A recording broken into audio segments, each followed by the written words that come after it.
Friends, welcome to my channel. तो आज मैं आप लोगों को ग्लोबल वार्मिंग के बारे में कुछ इम्पैक्ट्स बताने जा रही हूँ। वैश्विक तापमान के कुछ प्रभाव। यहाँ पर देखिए सकारात्मक प्रभाव और नकारात्मक प्रभाव। तो सबसे पहले हम सकारात्मक प्रभाव की बात करते हैं। इसमें सबसे पहला है उर्वरकीय प्रभाव। क्या होता है यहाँ पर देखिए, ग्लोबल वार्मिंग के कारण होता है ये। तो क्या होता है कि CO2 की मात्रा बढ़ने के कारण पौधों की उत्पादकता बढ़ेगी, अर्थात प्रति पौधा ज़्यादा उत्पादन देगा, लेकिन परिणामी उत्पादन कम होगा। यहाँ पर देखिए क्या कह रहा है कि ग्लोबल वार्मिंग जब बढ़ेगा तो CO2 की मात्रा बढ़ेगी। जब CO2 की मात्रा बढ़ेगी तो प्रत्येक पौधा अपनी उत्पादकता बढ़ा देगी, लेकिन उसका परिणामी उत्पादन बहुत ही कम होगा। आइए आगे देखते हैं। यहाँ पर देखिए नकारात्मक प्रभाव क्या है। पृथ्वी का तापमान बढ़ने से क्या होता है। पृथ्वी का तापमान बढ़ने से ग्लेशियर पिघलेगा, जिसकी वजह से हिमालयी नदियों में पहले बाढ़ आएगा और फिर ग्लेशियर के पिघल जाने के बाद सूखा पड़ जाएगा। यहाँ पर क्या कहा जाता है कि पहले ही पृथ्वी का तापमान अगर बढ़ेगा तो ग्लेशियर पिघलेगी, उसके बाद हिमालयी नदियों में बाढ़ आएगी। हिमालयी नदियों में ही क्यों बाढ़ आएगी यहाँ पर देखिए, क्योंकि हिमालयी नदियाँ ऐसी नदियाँ होती हैं जो ग्लेशियर से निकलती हैं। तो ये ग्लेशियर से निकलती है, इसलिए इसे हिमालयी नदियाँ कहा जाता है। और ग्लेशियर तेज़ी से पिघलेगी, इसलिए इसमें बाढ़ आएगा, लेकिन फिर उसके बाद ग्लेशियर सूख जाएगी तो ये नदियाँ भी सूख जाएंगी। यहाँ पर देखिए दूसरा क्या है, अगर ग्लेशियर पिघलेंगे तो समुद्र में जाएंगे और समुद्र के स्तर में वृद्धि होगी। समुद्र में स्तर की वृद्धि के कितने कारण हैं? 2 कारण हैं। यहाँ पर पहला ग्लेशियर का पानी बढ़ना, आयतन प्रसार। अगर ये दोनों कारण हुए तो उसके स्तर में वृद्धि होगी। अब आगे देखते हैं। यहाँ पर देखिए, और अगर समुद्र का पानी बढ़ेगा तो भौगोलिक घटना होगा। अगर समुद्र का पानी बढ़ेगा तो भौगोलिक घटना होगा। वेट बढ़ेगा तो आइसो स्टडी के कारण पूरी पृथ्वी के भूभाग पर अलग अलग प्रकार की सुनामी, भूकंप, लहरों का जन्म होगा।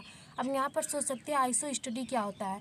तो ये आइसो स्टडी क्या होता है कि जब हमारे समुद्र का वेट बढ़ता है, जब उसमें एक्स्ट्रा पानी आते हैं तो उस पानी को वो एडजस्ट करने के लिए अपने अंदर एक भूचल लाती है, उसे ही कहते हैं आइसो स्टडी। और जब ये आएगा तो इसके कारण सुनामी और भूकंप, लहरों का जन्म होगा। यहाँ पर देखिए क्या है तीसरा, कि समुद्र के स्तर बढ़ने से प्रसिद्ध राजधानियाँ जलमग्न हो जाएंगी। प्रसिद्ध राजधानियाँ जलमग्न हो जाएंगी, ज़रूरी नहीं है कि प्रसिद्ध ही राजधानियाँ हो जाएंगी। जो हमारे भारत देश के किनारे किनारे जितनी भी राजधानियाँ वो सारी जलमग्न हो सकती है, लेकिन उसमें से बहुत ही ज़्यादा हमारे देश के जो प्रसिद्ध राजधानियाँ हैं वो ज़्यादा करके समुद्र के किनारे ही हैं, इसलिए वो जलमग्न हो जाएंगी। यहाँ पर देखिए 27 डिग्री सेल्सियस से अधिक तापमान समुद्र का होगा तो वहाँ पर चक्रवात आएंगे और ग्लोबल वार्मिंग के कारण तापमान बढ़ेगा। यहाँ पर क्या कहा जा रहा है कि ग्लोबल वार्मिंग के कारण तापमान तो बढ़ेगा ही, लेकिन अगर 27 डिग्री से ज़्यादा तापमान हो गया समुद्र का तो वहाँ पर चक्रवात आएंगे। यहाँ पर देखिए महासागरों का भी तापमान बढ़ेगा तो 27 डिग्री का एरिया पहले बहुत कम था, अब वह बहुत ज़्यादा होगा। इतना ज़्यादा होगा कि न केवल चक्रवात की तीव्रता बढ़ेगी बल्कि चक्रवात की आवृत्ति भी बढ़ जाएगी। यहाँ पर देखिए जो पहले सबसे कम एरिया था जिसमें चक्रवात आने की संभावना थी, जो उस एरिया सबसे कम था, लेकिन ग्लोबल वार्मिंग के कारण अब वो एरिया सबसे ज़्यादा हो गया। इस वजह से वहाँ पर चक्रवात अब ज़्यादा आएंगे। यहाँ पर देखिए पाँचवा क्या है, यहाँ तापमान बढ़ने से पानी का वाष्पीकरण। अगर तापमान बढ़ेगा तो पानी का वाष्पीकरण होगा, पानी का वाष्पित होगा तो बादलों का निर्माण होगा, और बादलों का निर्माण होगा तो लंबे समय तक बादल रहेंगे, तो आर्द्रता और लंबे समय तक बादल रहेंगे। और इसके कारण क्या होगा कि जहाँ पर वर्षा होगी वहाँ घनघोर वर्षा हो जाएगी, और जहाँ पर नहीं होगी वहाँ सूखा पड़ जाएगा। और आगे देखिए यहाँ पर है तापमान बढ़ने से क्या होगा। तापमान बढ़ने से बैक्टीरिया और कवक के लिए यह अनुकूल मौसम है। अगर तापमान बढ़ा तो बैक्टीरिया और कवक की संख्या बहुत ज़्यादा बढ़ जाएगी और बीमारियां भी बहुत ज़्यादा बढ़ जाएगी, मच्छर की आबादी भी बहुत ज़्यादा हो जाएगी और हमारे अनाज बहुत ही तीव्र गति से ख़राब होने लगेंगे। आगे देखते हैं। यहाँ पर देखिए तापमान बढ़ने से क्या होगा, जैव विविधता खत्म हो जाएगी। क्यों जैव विविधता खत्म हो जाएगी? क्योंकि ये क्षेत्र जो है ना, ये मरुस्थलीय उष्णकटिबंधीय है। तो अगर यहाँ का तापमान बहुत ज़्यादा होगा, जैसे कि यहाँ पर देखिए अगर 1 डिग्री सेल्सियस तापमान बढ़ेगा तो यहाँ पर 10 गुना ज़्यादा होगा, और अगर 2 डिग्री सेल्सियस बढ़ा तो डायरेक्ट 100 गुना ज़्यादा गर्मी बढ़ जाएगी। इस वजह से ये एरिया मरुस्थल हो जाएगा, जिसके कारण यहाँ की जैव विविधता खत्म हो जाएगी। यहाँ पर देखिए ये ताप पेटियाँ शिफ्ट हो जाने के कारण भी बड़ी संख्या में जीव और वनस्पतियाँ नष्ट होने लगेंगी।